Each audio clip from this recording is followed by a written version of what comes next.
It's cold. I don't want to do this more than once. This is my 2011 Lexus ES 350, and I think some older cars are beautiful and have a little bit more character than newer vehicles. Now, don't get me wrong, I love newer vehicles. I want, there's multiple 2023 to 2025 vehicles. I'm like, I really want that. I bought this for less than $7,000. I paid it outright. I own it, and insurance is cheap. Gas mileage is good. It's reliable. It gets me where I need to go. And I kind of like the aesthetic personally. I like the way this vehicle looks, but that's besides the point. I think there's a little bit of a shift in people's perspectives in the vehicles that they want. People don't want to spend $800 a month, $1,000 a month on a car payment anymore. People are just like, you know what? Take it. Let me just go buy my 2003 Camry, my 2006 Civic, whatever it might be. I just want something that works. And I want to pay as little as possible for it. I'm fully aware of the problems that this vehicle has. And like I mentioned, I do want a newer car with certain features that I want, right? And certain aesthetics that I'm looking for, a certain type of vehicle. But more and more, when I see the insane price of a lot of vehicles and how dealerships specifically are just screwing people over so bad, I'm like, you know what? Private party, you learn how to navigate a deal, you understand how to build a relationship and have a rapport with someone. You can get a great deal. Does it take a little bit of time? Yes, absolutely it does.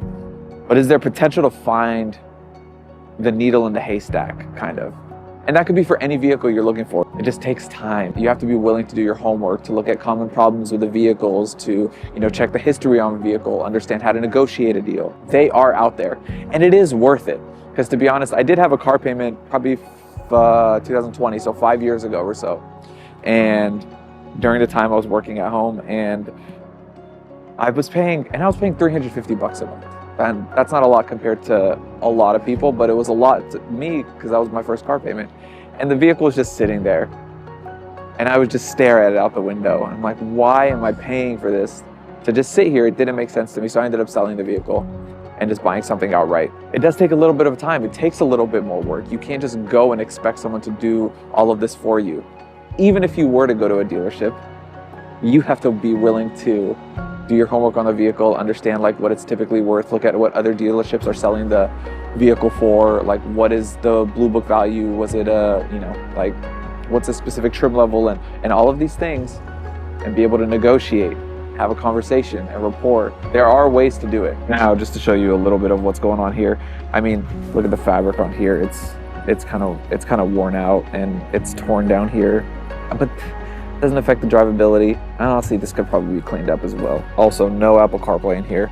I even got a CD player where I'm mounting my phone mount on here. But yeah, no Apple CarPlay in here. It just has standard Bluetooth. We've got some, tearing on the leather. It's nothing too terrible. It's just one of those things you kind of overlook, as time goes on. You don't really pay too much attention to it. There's this major fade spot from the previous owner on the center console armrest right over here.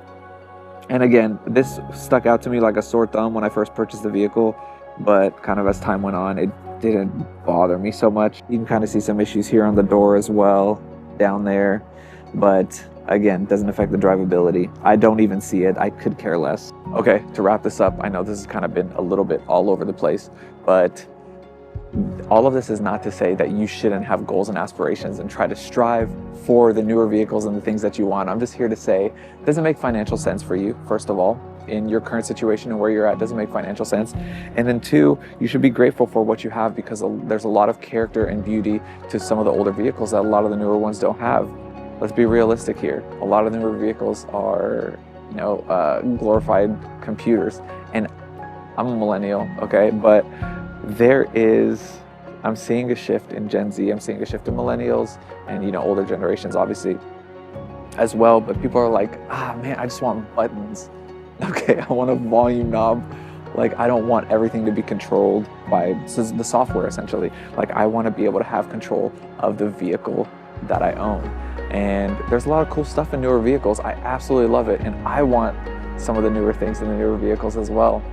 But when I get in this, there's just this analog, I don't know, reality when you drive the vehicle. Like there's a connection there. It's not like it's being done for you. And I think that's a real beauty. I can still replace things on the vehicle. I can still fix it myself. It's a good balance of, you know, modern-ish tech, obviously without CarPlay and without radar cruise and whatnot, but it's enough for me right now where I'm at. And the fact that I got to pay less than $7,000 cash for this, I'm not mad about it. So that's gonna be the video. I'm done talking. It's cold. I will see you next time.